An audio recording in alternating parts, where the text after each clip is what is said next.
back to the Real Estate Huddle, episode 115. And today we're going to talk to you about why having a pre-approval doesn't necessarily mean that you are ready to buy. And so here's what we'll go into today. We'll talk about how, if you have a pre-approval letter in your hands, that's great. And that's really the first step that most agents and lenders will tell you that's the most important thing to buy a home. But we got to think about some of the other things, right? We've been through so many situations where we've been able to have a pre-approval, take some buyers out looking, but then they freeze when it comes time to make an offer. And that's because they haven't done some of these things that we'll talk about that will help you get super prepared so that you're not only financially ready, but mentally, emotionally ready to buy a house. And so we'll talk about some of those things. What does a pre-approval actually mean for those of you that are first, listening to this for the first time? Pre-approval is what your lender gives you based off of a very superficial analysis of your finances, saying, okay, you make this much money based off your pay stubs, so you'd technically be approved for about this much. Mm-hmm. And I'm sure there's a few more things that go into that. Obviously, I'm not a lender, but that's a pretty... But they look at like your debt to income ratio too. So it's like they look at your paycheck and then how much of that paycheck is going towards XYZ, things, bigger purchases, to see how much money you actually have available to spend on a house payment. Yep. Definitely. Yeah, that's well said. And then, it doesn't cover a few things though, right? And these are things that people run into when they go out and start looking that causes them to not make an offer. Emotional readiness, right? Like your priorities, your lifestyle clarity, market understanding. Sometimes offer strategy is important. If you don't understand that, you can be lost. Negotiation comfort, as far as how low would you be willing to offer on a property? How low does the market typically go on those types of offers? Payment comfort, knowing what your payment might be at every price, and with an HOA in there, with taxes and insurance and all of that factored in. So understanding all of those elements really makes you way more prepared than just having a pre-approval. And most people just do the bare minimum. They just get the docs to the lender, get their credit checked, and they're ready to go. But they forget all of these other things that really preps them to become fully ready to purchase a home. So that's what we want to help with today. And, we're going to talk about why lenders approve based on ability, not comfort. The danger of shopping at the top of your approval range when you're, becoming house poor potentially. And then why the you can afford it strategy isn't the same as you should buy it. Just because you can afford it doesn't mean you should buy that house necessarily. So we want to protect you from that mindset. So if the pre-approval isn't the finish line, what's missing? What are some things that you can do to gain some of those other intangibles that we talked about? So I think to answer that, we're looking at confidence, right? So when the reason buyers kind of end up freezing even after they get their pre-approval is because they don't want to overpay on their mortgage a month. The whole notion of being house poor is a real issue, especially now with the affordability crisis. And then on top of that, there's the fear of buying at the wrong time. The height of the market. Yeah, height of the market, buying when it's way too high and rates are high and all that kind of stuff. Also, on the opposite side, fear of missing something, right? Mm-hmm. So fear of missing out on that dream house. And sometimes, if they do put an offer on it and they don't get it, people freak out because we're never going to find a house like that again. And that's not always true. And then also for those that own a home right now, the fear of losing their current interest rate. Yeah. Right? That's causing a lot of people to be in the mud, stuck in the mud. Yep. So that's another one too. Yeah. Huge one. Yep. And then information overload, which is something I struggle with all the time. You just get a bunch of stuff fed to you by your realtor and your lender and whoever else you're working with, your financial planner sometimes. Social media, really surface level stuff as you're scrolling through reels. That's everyone's got their opinion, everyone's got their stuff, and we're all shoving a bunch of information at you, thinking you're going to retain it. And half the time you're just I am super overwhelmed. I hate this. Yeah. So definitely. So that's where that confidence gap comes from. Is okay, I got my pre-approval. Sweet, I can afford that much. And then you get into the market and you're oh crap, I'm not as confident as I thought I was. Yeah. I don't want to pay $3,500 for my mortgage. That's way too much. Yeah. We're going to be super house poor. Or like just simple things like that, that you really don't think about it when you're going through the pre-approval process. Like you start with this like super high excitement of like, we're going to buy a house. It's going to be awesome. We just got pre-approved for this much. Yeah. But they don't really run down the numbers with you yet until you're like ready to put an offer in sometimes they do that for a reason. It's like, they don't want to dash your hopes and dreams, but sometimes it's what's needed. Totally. Well, I think looking at the numbers is really a big deal. I went and got custom fit for some golf clubs recently, and shout out to Jay over at Club Champion. But Jay told me men lie, women lie, but numbers don't lie. And like that stuck with me because it's so true. Like you have to know like what is the list price to close price ratio in this market. Because I could be watching HGTV and I could be seeing that, whoa, these people are in Alabama getting like $70,000 off or like 10% off the purchase price. So I could just then assume that, right, in Denver, it's going to be the same exact thing, where our list price to close price ratio is closer to 98.5%. Yeah. So you may get 1.5% off the price, but that's actually a pretty average deal, right? So you got to understand the local market and the numbers in the local market. How long do days typically stay on the market, or homes typically stay on the market? What's the average price in the market? What's the appreciation over the last 12 months or depreciation? And understanding those things will really help you understand the temperature of the market and how to cope with those things and what's normal and what's not normal. Yeah. I think, some of the other things that people have an issue with is like the emotional side of it, right? Over analyzing everything and how uncertain, or like the uncertainty of like this current market. And they just pause. Like I've had multiple times where we have people that are ready to go and they're like, yeah, let's go look at homes. And they find a home that at the showing, they're like, I freaking love this. This home is awesome. And then they never write an offer on it. And you're like, what is going on? And then you find out later that they're like, it's just a lot. It's like a lot of decisions to make. It's a mortgage that we have to pay now. Like, the rates are super high and they just start getting into their head. And that analysis stuff going on in their life too. Yeah. Right. Analysis paralysis is a huge issue, and it's a real thing. Or discord in their relationship, other family stuff going on that's got too many moving parts that they can't do this right now. So you have to really know that you have like at least enough calamity in your life to be able to like go forward with that purchase and commitment to the person you're buying with, and also to the area. Yeah. Yep. And it's a big like financial decision. I mean, this could be like the biggest financial decision of most people's lives, and I think that is a big deal and should be taken seriously. And I think like usually big purchases like that can be really exciting, but also really scary. Yeah. And I think that's totally normal. Like high risk, high reward is totally how it is, So that's kind of a good way to think about it. Is it's okay to be nervous, but it's also okay to still like push forward and know that it's the right decision, and also understand that it can be a big decision that should be taken seriously. Yep. I think the nervousness is a good thing. You should be nervous. Yeah. It's a big decision, and it's completely normal. It's a good stress. It's a great stress. That you're making one of the best decisions you can make in owning a house. Yep. The other thing, real quick, is like, just because you write an offer on a house doesn't mean you've got that house. Most likely, you're going to have some kind of competition, especially as we get into this next year and rates start to trickle down a little bit. You're going to have some competition, which means you may not get the house that you write an offer on. That doesn't mean you stop. It means you keep moving forward to the next one. Just keep pushing, keep putting those offers in. And there's going to be more inventory that pops up on the market. Then you're going to find another great house. And we are going to put our best foot forward for you in every offer that we submit. And, if you get that one, great. If you don't, that doesn't mean you just stop. Yeah. And there's people that do that. It just freaks them out. People have a hard time with that one because you set your heart on a home, right? And you just fall in love, and then somebody else gets it. If you can take the emotion out of it, you'll be so much better off. Yeah. Which is very hard to, it's easier said than done. And a lot of times you don't realize like there will be another one that will come along that you'll love even more.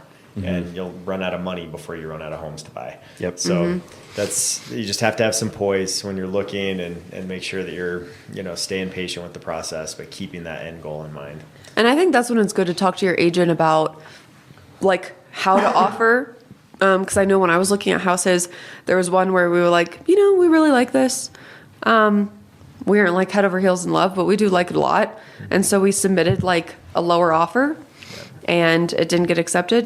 And you know what? All right, that's okay. And then there was one we found that we really, really liked.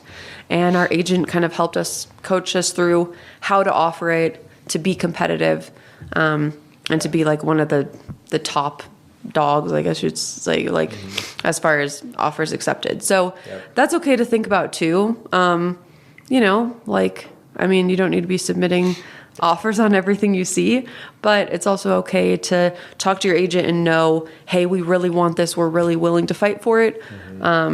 And they can kind of coach you in the right direction to probably be like in the driver's seat there. Totally. And if you see a great deal, it's probably a great deal for a reason. Yeah. Right? Like other people might think it's a great deal too. Yep. So sometimes being aggressive is the best approach on those. And the ones that have more time on the market, you can be a little more selective on, try to go for a deal, get the price down, that sort of thing. But man, those good ones, they go quick sometimes. So jumping on it. Also, it's one more before we move on to our next segment here, but make sure you're communicating with your realtors. Like if you are feeling overwhelmed, you're feeling stressed, you're feeling, all these different influences and you're feeling it, please communicate that with them so that we can try to mitigate some of that for you. Or like, because if you're just suffering in silence, that helps no one. Yeah. And at least for us, the relationship with our clients is a top priority. Yeah. And so making sure that you're talking to us is a big factor for us so that we can know where you're at, so we can help you, so we can make you feel comfortable, or like, if it, whatever it is, we just want to make sure that you're good moving forward instead of just holding on to this stress that could have been easily taken care of. Definitely. Yeah. And I think like walking through a house, it's important to like communicate with your agent too. Like, you don't have to do it necessarily in the house during the time, but like after you see the house or whatever, like, hey, I really liked that kitchen because of XYZ. Hey, I really didn't like the bedrooms. Feedback. They were small, whatever. Yep. The more feedback you can give to your agent, that's going to help them narrow down like what houses to really show you and what houses not to show you, which I think is also going to help you emotionally, because when you see so many houses, that can be kind of overwhelming. Yeah. But when your agent knows, hey, I'm not going to show you this one because the kitchen is too small and you said you like a big kitchen, or whatever the case may be, communication is super important in all details. So don't feel like you're over communicating or over giving too many details, because I think that's going to benefit the agent for sure. It's good advice. Yep. And a lot of people are just bad decision makers. They just really, it's hard for them to make decisions. And we've worked with individuals that are like that. But when that individual goes and marries another individual just like them, and you've got two people that are really bad at making decisions, that's when it becomes really difficult. And in those situations, you have to realize that it's a process of elimination. There's only so many homes in the market, right? So you got to identify the ones that meet your criteria, go see them all, and then pick the one that you like the best. And the perfect home will never come along in your price point if you're in the entry level price point. So understanding your price point compared to the value that you can get for it is a really good thing too, because some people are just set on a complete, right, like, what do they say? Like a champagne desire on a beer budget. Oh, yeah. And it's like, it just does not align. And we're going to have problems here. So that's the other thing, is understanding where your budget lies and what that gets you. And picking the best option out of those is huge. Yeah, absolutely. And I think that's what makes it good about like, I guess kind of like going into the segment of like what you're approved for and what your payment actually should be is, you could be approved for the champagne budget, let's say, right? And if you start looking at homes in that budget, and then you find out, ooh, yeah, I could afford this, but then I can't go on vacation and do all these other things that I want to do. It's better to figure out, okay, maybe not what I'm approved for, but what I want my payment to be, and start looking at homes in that price range and comparing those. Because I think once you see a champagne house that you can afford, it's very hard to... Yeah, you got the taste for champagne now. It's very hard to go into like, oh, I could afford this, but then you have to weigh your pros and cons. It's better to see what payment you want and look for houses in that price range. That's just going to make you a lot happier. Totally. Yep. so many buyers just try to wing it, right? When it comes to like, hey, we're just going to see what's out there and we're just going to figure it out and figure it out as we go, sort of thing, right? But what it comes down to is strategy. Like, strategy matters more than anything. If you implement a really good strategy, then you'll be able to get what you really want. And that strategy for us is it's a process of elimination. You eliminate the location first. Once you've eliminated location, then we start eliminating features in the home that you don't like, right? And find out what you like the best out of the options that are available. And then we help you rank those based on 0 to 10, love it, hate it, rank those properties as you're walking out so that you can help, on site know, like, did I like this home better than I liked the last home or the 3 homes ago? Because it all kind of blends together if you see too many in one day. But by doing that process and that strategy, it helps you whittle down to an answer, as far as what you really like and enjoy. And so I think that's a big deal. Is just having a strategy going into it, knowing what your payment limit is and what you want to stay at, and then understanding how that relates to purchase price before you go out and start looking. And that's something a lender can really help you with, but your agent can too. Yeah. And ChatGPT, like, what is the payment for this, borrowing at this percent? Like, you can get answers back so fast with AI now, which is really nice. Mm-hmm.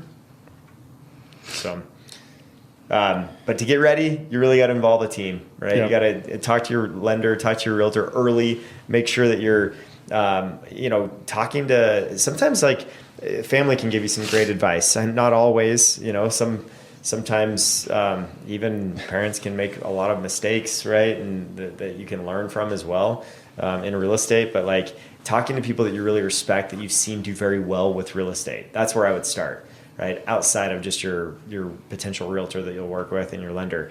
But other people that you've seen do it well, learn from them, ask them what steps they did along the way to make sure that they were successful. What was their strategy when they went about buying a home? What are some things that they looked for in properties that stood out, that separated them from other properties? That sort of thing. And the more you prepare and plan for this, the more you're going to hit the bullseye, when you purchase. And it may not be your dream home, but it may be the best home that you could have gotten for your budget in this market. Did you, when you were buying a house, not being a realtor, just being a commoner, peasant? That's me.